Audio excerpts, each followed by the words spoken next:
Hola, soy Katherine Aguilar. Este video lo realizamos estudiantes de segundo año de la Facultad de Medicina de la Universidad de Carabobo, sede Aragua. Nosotros somos alumnos de la profesora María Magallanes, de la Cátedra de Psicología Médica. Hoy hablaremos acerca de los hechos psíquicos, sus características y además sobre la psicología de la atención, sus efectos, formas, tipos y algunas consideraciones referentes al tema. Una definición acerca de este término podría resultar un poco embarazoso para aquellas personas que tienen poco o ningún conocimiento referente a temas de psicología, ya que al oír esta palabra los puede llevar o lo puede trasladar a un pensamiento oscuro o tal vez algo que es misterioso que no tenga que ver con lo que es este concepto. Por eso es necesario, o yo les voy a brindar la facilidad de darles ejemplos o señalizaciones para que puedan entender de una mejor manera lo que significa este término. Los pensamientos son hechos psíquicos. Las vivencias, el buscar estos pensamientos y hallarlos son hechos psíquicos. Los sentimientos también son hechos psíquicos. El encontrar estos pensamientos y buscar qué hacer con ellos. La actitud crítica también es un hecho psíquico. Un ejemplo de esto muy claro puede ser que en este momento yo estoy transmitiendo una información a ustedes, pero cada uno va a tener una reacción diferente al tema que yo les estoy brindando, ya que a pesar de que todos están escuchando la misma información, cada uno va a tener su propia actitud crítica.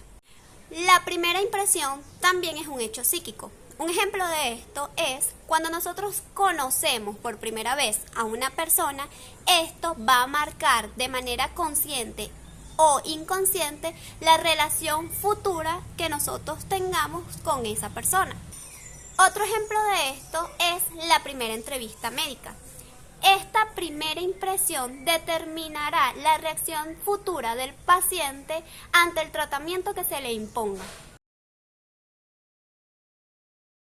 Hola, ¿qué tal? Mi nombre es Robert Acevedo y primeramente debemos tener en cuenta lo que es un hecho psíquico. Se trata en sentido amplio de cualquier hecho o, si se quiere, de cualquier objeto o suceso interno o externo a un organismo viviente, que altera de una u otra forma su actividad o provoca o modifica una experiencia del mismo. Los hechos psíquicos poseen características y es que transcurren con la observación de los fenómenos tanto de los físicos como químicos, mientras el enfoque temporal nos representa un relieve bastante notable tanto en lo nervioso como en lo mental. Estas características se dividen en la temporalidad, que según el autor Politzer es indispensable ponernos como primera persona y saber que los demás harán juicio con lo que vean u oigan sobre nosotros mismos. En segundo lugar, tenemos la subjetividad, que bien puede definirse como la manera de pensar en la que para poder juzgar u opinar sobre las cosas y los hechos intervienen los sentimientos, vivencias o intereses de una persona. En gran parte, los tropiezos académicos o dificultades van a depender de este carácter. En tercer lugar, tenemos el aprendizaje. Este entra en los hechos psíquicos ya que está sujeto a críticas y aunque los conocimientos no son medibles, se pueden aplicar ciertos procedimientos como la decimología, que sería la realización de pruebas para hacerlo conmensurablemente. Otra característica es corresponder a una totalidad viviente. De este carácter dependerá la emoción, que hablando como un componente filosófico, no existe oposición entre lo somático y lo mental. Se pueden estudiar sus detalles y la variabilidad de hechos considerados en la filosofía. Y por último, y no menos importante, tenemos la interpretación de términos de conducta. Esto dependerá del comportamiento que asumamos mientras establecemos una adaptación, como por ejemplo puede ser una adaptación a cambios climáticos, bien sea por la acción que realicemos tanto nosotros como nuestro organismo. Hola, mi nombre es Emilia Aguiar y tengo la oportunidad de hablarles acerca de los efectos, la intensidad y la fatigabilidad de la atención. En cuanto a los efectos, si nosotros, por ejemplo, estamos en una clase y prestamos atención a la información que se nos está suministrando, esta se vuelve mucho más clara para nosotros, efecto que no sucedería de no prestar atención. La atención facilita el análisis y de cierta forma limita nuestra actividad intelectual, porque aunque estamos recibiendo muchos estímulos, estos se convierten en algo secundario y nuestro objeto de enfoque es lo principal. Así que en este ejemplo podríamos decir que no invertimos nuestra conciencia en prestar atención a varias cosas, sino solamente a una.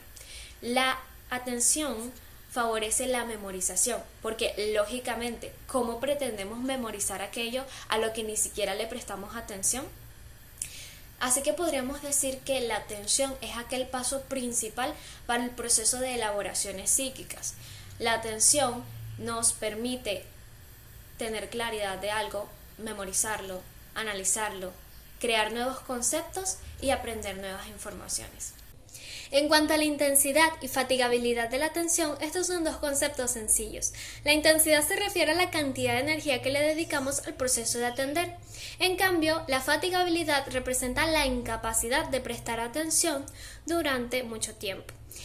Existen diversos estímulos o factores que afectan nuestra capacidad cognitiva y estos pueden ser externos o internos. En cuanto a los externos, existen estímulos que tienen que ver con el movimiento. Aquello que se mueve puede llamar más la atención que lo que permanece estático. O los colores. Lo colorido suele llamar más la atención que lo que está en blanco y negro. Lo novedoso, lo raro, lo que vemos por primera vez, lo que supone un cambio puede llamar mucho más la atención. Si a mí, por ejemplo, me invitan al Salto Ángel, a Los Roques o a ver los relámpagos del Catatumbo, eso definitivamente llamaría mucho mi atención, porque supondría un cambio en mi rutina. En cuanto a los estímulos internos, precisamente internos porque tienen mucho que ver con cada persona, se encuentra lo que es el interés. Si a nosotros nos interesa un tema, le prestamos más atención que un tema que no nos interesa para nada. Si una persona está hablando con nosotros y utiliza una palabra que evoca un recuerdo y seguimos esa corriente de pensamiento, nos distraemos y no prestamos atención a lo que nos están diciendo. Los estímulos internos tienen mucho que ver con las emociones. Si nosotros nos sentimos tristes, enojados o preocupados, va a disminuir nuestra concentración. Si nosotros estamos enfermos o tenemos un trastorno o simplemente no hemos comido y no hemos dormido, eso también va a disminuir mucho nuestra concentración. Tanto los factores internos como los externos tienen que ver el uno con el otro. Si nosotros estamos, por ejemplo, en una clase y quien está dando la clase es didáctico, tiene un adecuado tono de voz, transmite interés por el tema que está hablando, pero nosotros estamos trasnochados, no hemos comido, no vamos a poder prestar atención. También cabe resaltar que cada persona puede reaccionar de manera diferente aunque estén en presencia de un mismo estímulo. Por ejemplo, si dos personas están haciendo una tarea, no han desayunado y se acerca la hora del almuerzo, una de ellas puede que no pueda concentrarse más y tenga que ir a comer. En cambio, la otra, aunque tenga hambre, puede que siga concentrada hasta que termine su tarea y pueda ir a comer. Los dos recibieron un mismo estímulo, pero reaccionaron diferente. Buen día, mi nombre es Sergio Basardo y les voy a hablar acerca de la concentración, la dispersión y las formas o tipos de atención. Cuando hablamos de concentración, es la energía o dedicación que le dedicamos a un objeto, trabajo o cualquier distinta actividad que necesita algún enfoque por nuestra parte. La dispersión podemos clasificarla en desviación de la atención y distracción de la atención. La desviación de la atención es cuando algún otro estímulo nos distrae de nuestra actividad inicial, pero sin embargo podemos volver a ella. Un ejemplo es cuando estamos en un auditorio y todos comienzan a aplaudir y nosotros nos distraemos por un instante debido a ese estímulo y sin embargo volvemos nuestra atención hacia la ponencia que esté en ese momento. La distracción de la atención es cuando nos perdemos por completo. Es decir, un ejemplo de ello sería cuando estoy en una clase, me encuentro cansado, agotado por distintas razones y no presto atención, me encuentro casi que durmiéndome y estoy oyendo lo que dicen, pero no comprendo como tal la información. Ahora les voy a hablar acerca de las formas o tipos de atención. Tenemos la espontánea, que es como una actividad reflejo. Un ejemplo puede ser un ruido fuerte, como un vaso quebrándose o un loro hablando. También. La voluntaria vendría siendo cuando yo enfoco toda mi atención en un trabajo o alguna actividad. Un ejemplo sería justo ahora, estoy enfocada en hablar correctamente para que la profesora y quien sea que vea el video me entienda. Mi nombre es Johnny Apóstol y hablaré sobre los factores estimulantes de atención. Número 1. El estímulo debe tener una intensidad suficiente que impresione a los centros sensoriales. 2. Una magnitud determinada. 3. La repetición del estímulo atrae la atención. 4. Su desaparición la activa. 5. La novedad, la variedad y la rareza de los estímulos atrae la atención. Otras consideraciones es que la atención es movida por el mecanismo afectivo bajo la forma de interés. La atención espontánea es atraída por lo que interesa y agrada a cada uno. La voluntaria obliga a reparar tanto en las cosas agradables como en las desagradables. La reflexión es la atención voluntaria introvertida hacia las ideas, pensamientos y sentimientos, hacia la vida psíquica superior hasta llegar a la meditación. Se entiende por extensión de la atención a la amplitud del campo de atención, medido por el número de unidades de percepción en la unidad de tiempo.